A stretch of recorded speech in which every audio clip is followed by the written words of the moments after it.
कीर्तनाची वारी देवाची वारी कीर्तनाची वारी। स्वामी काज गुरु भक्ती पितृवचन सेवापती हेची विष्णूची महापूजा अनुभव नाही दुजा। प्रस्तुत प्राप्त प्रसंगी प्राप्त स्थळी कीर्तन रूपी सेवेकरता निवडलेला अभंग जगद्गुरु जगद्वंदे दिहुनिवासी श्रीमंत संत वैराग्याचे परमूर्ती वारकरी संप्रदायाच्या कलस्थानी असणारे नवे अतिशय प्रतिकूल परिस्थितीमध्ये वारकरी संप्रदायाची धुरा आपल्या खांद्यावरती ठेवून संपूर्ण विश्वामध्ये वारकरी संप्रदायाचा प्रचार आणि प्रसार करणारे देवमान्य श्रीमंत संत जगद्गुरु तुकोबरायांचा 4 चरणाचा। आणि ऐका, प्रापंचिक जीवनामध्ये प्रापंचिक माणसानं भगवंताच्या प्राप्ती करता काय साधना करावी त्या साधनेचा अतिशय सुंदर प्रतिपादन करणारा अभंग आज कीर्तन रूपी सेवेकरता निवडलाय। विठ्ठला तुकोबराय या अभंगामध्ये सांगतात, स्वामी काज अरे एखाद्या नोकरानं आपल्या मालकाची प्रामाणिक सेवा करणं म्हणजे भगवान विष्णूची पूजा। एखाद्या सतशिष्यानं आपल्या गुरु महाराजांची प्रामाणिक सेवा करणं म्हणजे भगवान विष्णूची पूजा। एखाद्या मुलानं आपल्या आई वडिलांची प्रामाणिक सेवा करणं म्हणजे भगवान विष्णूची पूजा।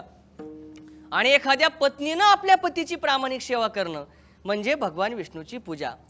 तुकोबराय सांगतात, भगवान विष्णूच्या पूजेमध्ये जे फल आहे ना तेच फल या चौघांच्या पूजेमध्ये आहे। याच्यापेक्षा वेगळा अनुभव माझ्या जीवनामध्ये दुसरा नाही। हेची विष्णूची महापूजा अनुभव नाही दुचा। विचारला तुकोबरायांना, महाराज मी माझ्या पतीची सेवा करते, मी माझ्या आईवडिलांची सेवा करतो, मी माझ्या गुरूंची सेवा करतो आणि मी माझ्या मालकाची सेवा करतो। माझी सेवा देखील भगवान विष्णूची पूजा व्हावी असं जर मला वाटत असेल तर मी सेवा करत असताना कोणत्या नियमाचं पालन करावं? तुकोबराय सांगतात, सेवकाकरता 2 महत्त्वाचे नियम आहेत बरं। ज्या सेवकाला वाटतंय ना का माझी सेवा भगवान विष्णूची पूजा व्हावी त्या सेवकानं त्याच्या सेवेमध्ये पहिला नियम पाळावा, सत्य बोले मुखे। अरे ती सेवा करत असताना मनुष्यानं सेवकानं नेहमी खरं बोलावं आणि इतरांच्या दुःखामध्ये दुःख मानावं। या 2 महत्त्वाच्या नियमाचं पालन करून जर तुम्ही सेवा कराल ना तर निश्चित तुमची सेवा सुद्धा भगवान विष्णूची पूजा झाल्याशिवाय राहणार नाही। असा ज्याचा निश्चय झाला त्या निश्चयाला आलेलं फळ म्हणजे भगवंताची प्राप्ती। विठ्ठला महत्वाचा प्रश्न असा आहे का जगद्गुरु तुकोबरायांनी या अभंगाची निर्मिती का केली? अभंग सोपा आहे ना। नोकरानं मालकाची सेवा करणं, मुलानं आई वडिलांची सेवा करणं, पत्नीनं पतीची सेवा करणं म्हणजे भगवान विष्णूची पूजा। मग या अभंग जर एवढा सोपा आहे तर तुकोबरायांनी या अभंगाची निर्मिती का केली? तर त्याचं उत्तर आहे का? त्याचं उत्तर असं आहे, कुठलाही मनुष्य म्हटलं का मनुष्याच्या ठिकाणी दोष असतातच। बघा मला तुम्हाला विचारायचंय, दोष नाही असा मनुष्य शोधून सापडणार नाही। मला तुम्ही सांगा ना, दोष नाही असा माणूस आहे का हो? यत्र यत्र जीवत्वम तत्र तत्र दोषत्वम। जगाच्या पाठीवर फक्त 2च निर्दोष आहेत बरं। एक आहे निर्दोष संत आणि दुसरे आहे निर्दोष ब्रह्म। कुठलाही माणूस म्हटलं का माणसाच्या ठिकाणी दोष आहेत। या दोषामध्ये 2 प्रकार आहेत बघा। एक आहे दोषाचा प्रकार लौकिक दोष आणि दुसरा दोषाचा प्रकार पारमार्थिक दोष। दुसरा प्रकार आहे पारमार्थिक दोष। पारमार्थिक दोष कशाला म्हणतात? बरेच माणसं असे आहेत बघा, त्यांचं वय वर्ष 80-90 वर्ष झालंय पण त्यांना अजून तुकोबरायांचा गाथा ज्ञानोबरायांची ज्ञानेश्वरी माहिती आहेत का नाही? असे नमुने आहेत का नाही? भरपूर पाहायला मिळतात ना। अरे एक मनुष्य पंढरपूरला चातुर्मासामध्ये 4 महिने ज्ञानेश्वरी ऐकत होता, ज्ञानेश्वरीचं प्रवचन 4 महिने। चातुर्मास संपण्याकरता फक्त 15 दिवस शिल्लक राहिले आणि मग ज्यांच्याकडे तो प्रवचन ऐकत होता त्या महाराजांनी विचारलं, का हो 3.5 महिन्यापासून तुम्ही ज्ञानेश्वरी ऐकता, तुम्हाला ज्ञानेश्वरीच्या ओव्या सगळ्या कळतात का? त्यांनी सांगितलं, महाराज ज्ञानेश्वरीमध्ये ओव्या पण असतात का? हे कोणाचं सांगतोय? अरे ज्यानं 3.5 महिने ज्ञानेश्वरी ऐकली त्याची जर ही पंचायत तर अजून याच्यापेक्षा बरेच पुढचे नमुने पाहायला मिळतात। का सांगतो? अरे ज्याच्या जीवनामध्ये कधीच ज्ञानेश्वरीचा आणि तुकोबरायांच्या गाथ्याचा संबंध आला नाही, समजून चालायचे त्याच्या जीवनामध्ये पारमार्थिक दोष आहे। एक मला 80 वर्षाचा म्हातारा असा माणूस असा भेटला का तो म्हणला, महाराज माझ्या अंगाला हळद होती, माझ्या म्हणजे माझ्या नाही त्याच्या बरं।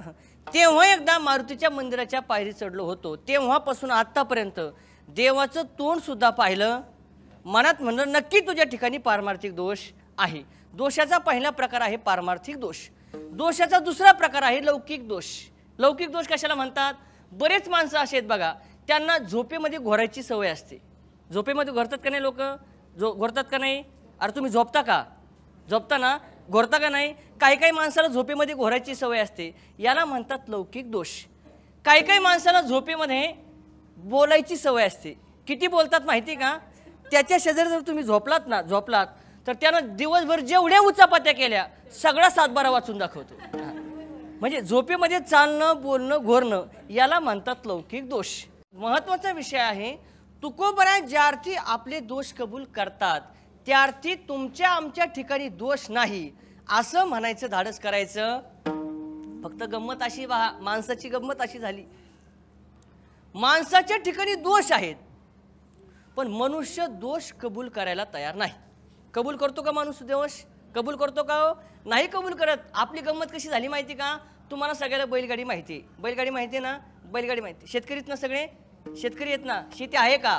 काय विकून आला तिथं? आहे ना? हां, तुम्हाला सगळ्याला बैलगाडी माहिती असेल. बैलगाडीच्या खाली चालणारा कुत्रा तुम्ही पाहिलाय का? हो, पाहिलाय का? हां, ज्यावेळेस तो कुत्रा त्या बैलगाडीच्या खाली चालतो, चालत असताना अशा आविर्भावामध्ये चालतो, ही सगळी गाडी कोण ओढतंय? मीच ओढतो. त्या कुत्र्याला वाटतं कोण ओढतं? मीच ओढतो. मग तो कुत्रा काय करतो बघा, असं धापा टाकतो, जीभ बाहेर काढतो आणि एवढा धापा टाकतो का त्याला वाटतं मी जर गाडीच्या खालून गेलो तर ही गाडी चालणार. ऐका, कुठपर्यंत? जोपर्यंत गाडी सुरळीत चालू आहे तोपर्यंत. न जाणो गाडी थोडीशी पुढे चालत जावी, त्या गाडीला एखाद्या दगडाची उटी लागली आणि गाडी जर पलटी झाली तर ते कुत्रं तुपकन उडी मारतंय, शेजारी जाऊन उभा राहतं आणि म्हणताय माझ्या एवढा हुशार मी म्हणून बैलगाडीच्या खालून वाचून बाहेर पडलो. आता मला प्रश्न विचारायचा आहे तुम्हाला, जोपर्यंत गाडी सुरळीत चालू होती तोपर्यंत त्या कुत्र्याला असं वाटत होतं गाडी कोण ओढतंय? कोण ओढतंय? मी ओढतो. पण गाडी पलटी झाल्यानंतर तो स्वतःवरती घ्यायला तयार नाही. म्हणजे चांगलं झालं तर माझ्यामुळं झालं, पण वाईट तो स्वतःवरती घेत नाही. हे कुणाचं सांगतोय? कुणाचं सांगतोय? हा, दृष्टांतातला कुत्रा बाजूला ठेवा, माणसाचं सुद्धा हीच गोष्ट झाली महाराज. अरे चांगलं झालं तर माझ्यामुळं. तुम्हाला उदाहरण सांगतो, तुमच्यापैकी जर लग्न जमवणारे असतील, लग्न जमवणारे, त्यांना याचा अनुभव भरपूर असेल. ते लग्न जमवणारे बिचाऱ्यानं आट्टा हसानं मुलीकडच्याला तयार करावं, मुलाकडच्याला तयार करावं, बैठक बसावी, कापडा खालून वरून कसं तरी त्यांचं हुंड्याचं बरोबर ना जमा व्हावं. आणि लग्न पार पडल्यानंतर ते म्हणतात का हो हे लग्न यांच्यामुळे झालं म्हणून? ते काय म्हणतात माहिती का? महाराज आमचं नशीब चांगलं म्हणून आम्हाला सोयरे. न जाणो त्या लग्न झाल्यानंतर 4-6 महिन्यात त्या दोघा मुलामुलींचे नवरा बायकोचे भांडणं सुरू झाले आणि 4-6 महिन्यात काहीतरी वाटुळं गुटुळं लांबुळं चिंबुळं त्यांचं झालं. तर मला असं वाटतंय ज्याने ते लग्न जमवलं त्या मध्यस्थीच्या उंबऱ्याला माती सुद्धा ठेवीत. हा, ही जीवाचा स्वभाव आहे बघा. चांगलं झालं तर माझ्यामुळे झालं, पण वाईट स्वतःवरती घ्यायला तयार नाही.